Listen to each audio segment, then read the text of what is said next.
जय माता दी। सभी भक्तों सारे जोर से बोलो जय माता दी और जयकारा लगा के माता रानी को बुलाइए, माता रानी का आवाहन कीजिए और मेरे संग गाइए।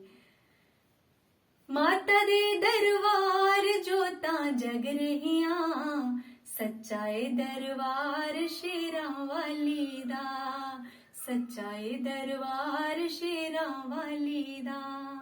माता दे दरबार जोता जग रहिया, सच्चाए दरबार शेरा वाली दा, सच्चाए दरबार शेरा वाली दा। तो नवरात्रों की आप सब भक्तों को हार्दिक शुभकामनाएं। आपके घर में सुख समृद्धि आए, आपको अपार शांति मिले, आपके घर में ढेर सारी खुशियां आए और माता रानी का आपके घर में प्रवेश हो।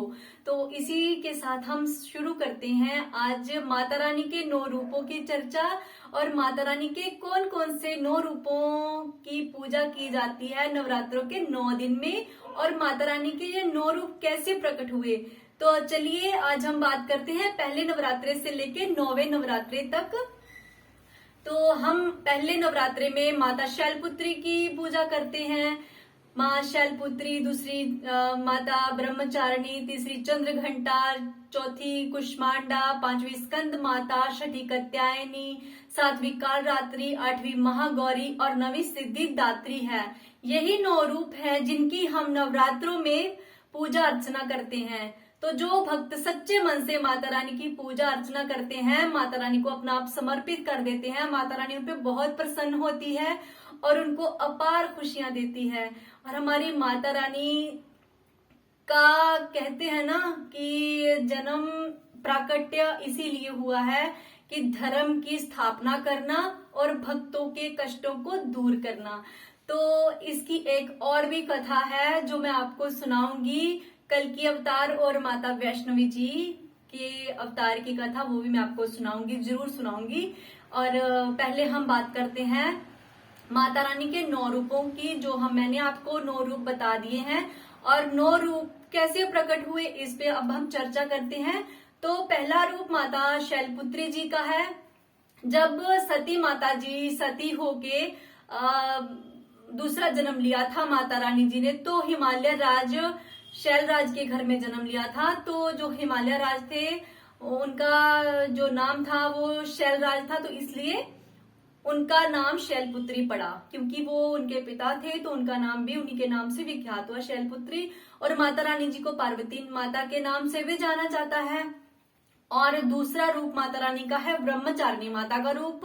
तो सभी देवताओं के कहने पे कि जब शिवजी भगवान सती माता के विरह में बहुत उदास रहते थे, तो फिर सभी भक्तों ने कहा, सभी देवताओं ने कहा, नारद जी आप जाइए और शैलपुत्री जी और माँ जो माँ पार्वती जी हैं, शैलपुत्री माता रानी जी को जाइए, आप उनका मार्गदर्शन करिए और उनको कहिए कि शिव जी को वरने के लिए उनकी तपस्या करें, अच्छी घोर तपस्या करें ताकि इनका फिर से विवाह हो सके।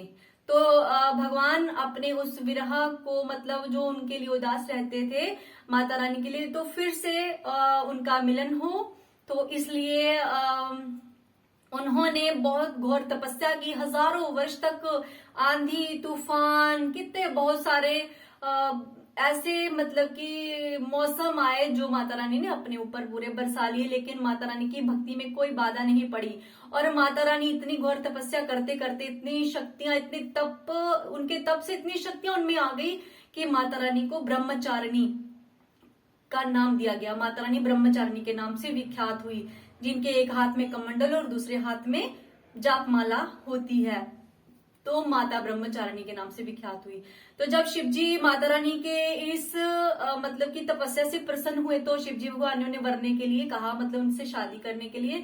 और जब माता रानी की शिवजी भगवान के साथ शादी हुई, तो शिवजी भगवान ने प्रसन्न होकर अपना जो चंद्र है माता रानी को भेंट किया। तो माता रानी के मस्तक पे जो वो चंद्र सुशोभित हुआ, वो 1 घंटे की तरह प्रतीत होता था, तो इसलिए माता रानी का नाम चंद्रघंटा भी पड़ा। तो ऐसे ही मतलब माता रानी के नित्य नए रूप मतलब हम उनको देखते रहे और माता रानी इन रूपों का हम किस प्रकार वर्णन करें, हम तो इस योग्य में नहीं है कि माता रानी के सब रूपों का वर्णन कर सकें, है ना। तो फिर जो चौथा रूप था माँ कुष्मांडा माता, माँ के रूप में देखा ताकि जब सृष्टि उत्पन्न करने के लिए माता रानी ने एक अंडे को मतलब अंडे का रूप एक बनाया, तो माता रानी कुष्मांडा माता के नाम से विख्यात हुई। और इसी प्रकार पांचवा रूप आ गया माता रानी की स्कंद माता जी का रूप। स्कंद माता इसलिए माता रानी को कहा गया क्योंकि कार्तिकेय जी को स्कंद नाम से पुकारा जाता था। तो माता रानी की गोद में प्रभु कार्तिकेय जी बैठे हैं, उनके पुत्र, और इसलिए वो स्कंद माता के नाम से विख्यात हुई। तो 5 ये रूप हो गए हैं। और छठा रूप आ गया माँ कात्यायनी देवी का। तो कात्य वंश से एक कात्यायन ऋषि हुए जो माता रानी की बहुत भक्ति करते थे, और उन्होंने माता रानी को अपनी पुत्री रूप में पाने के लिए घोर तपस्या की, जिससे माता रानी प्रसन्न होके कात्यायन को वर देती हैं कि जैसे आप चाहते हो मैं आपके घर में पुत्री रूप में प्रकट होंगी। और जब माता रानी उनके घर में प्रकट हुई तो उनका नाम कात्यायनी पड़ा। तो माता रानी के 6 रूपों का वर्णन हमने कर दिया है। माता रानी के 7वां रूप है कालरात्रि माता का रूप।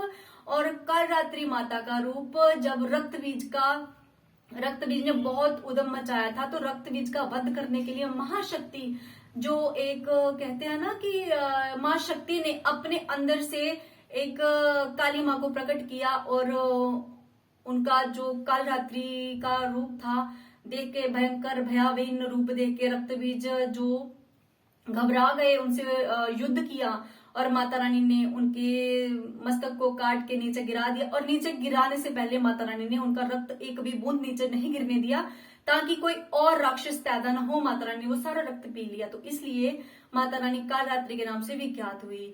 8वां रूप माता रानी का महागौरी जी का रूप है। और कहते हैं कि जब कालरात्रि माँ अपने रूप में मतलब क्रोधित थी, बहुत रक्त बीज का वध कर दिया था, तो माता रानी का रूप काला था। तो शिव जी ने फिर उनको कहा कि आप गंगा में स्नान करिए। तो माता रानी जी का रूप जो बिल्कुल श्वेत हो गया, गोरा हो गया।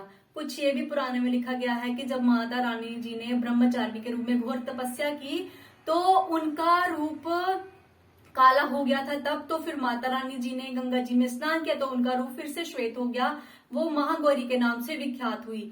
और 9वां रूप है जो माता रानी का सिद्धिदात्री का रूप है। सिद्धिदात्री मतलब कि सभी भक्तों को सिद्धियां देने वाले, मतलब जैसे भक्त माता रानी की तपस्या करते हैं, उनको भजते हैं, माता रानी उनमें अपार शक्तियां देती है, उनसे प्रसन्न होती है और उन्हें बहुत सारी सिद्धियां प्रदान करती है। तो आपने देखा होगा कि किसी जगह पे भगवान शिव जी का अर्धनारीश्वर रूप है। शक्ति और नर और शक्ति दोनों का आपस में मिलन जैसे होता है, ऐसे ही शिव जी और शक्ति माँ एक ही रूप में प्रकट होते हैं, जिस नर नारायण कहा जाता है।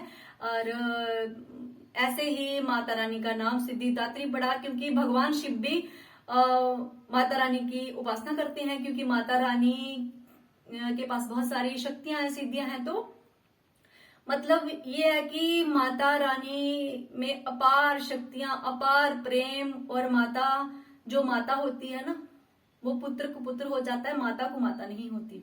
तो सभी को एक और निवेदन है कि स्त्रियों का सम्मान करें, उनका निरादर ना करें। अगर आप उनका निरादर करोगे तो फिर माता रानी आपसे प्रसन्न कैसे होंगी, कैसे आपसे वो माता रानी प्रसन्न होंगी। तो माता रानी का ही रूप आपके घर में पत्नी, बेटी, बहन सभी के रूप में आता है। तो इसलिए मैं आपसे निवेदन करती हूँ कि माता रानी को प्रणाम कीजिए, उनका सम्मान कीजिए। जय माता दी।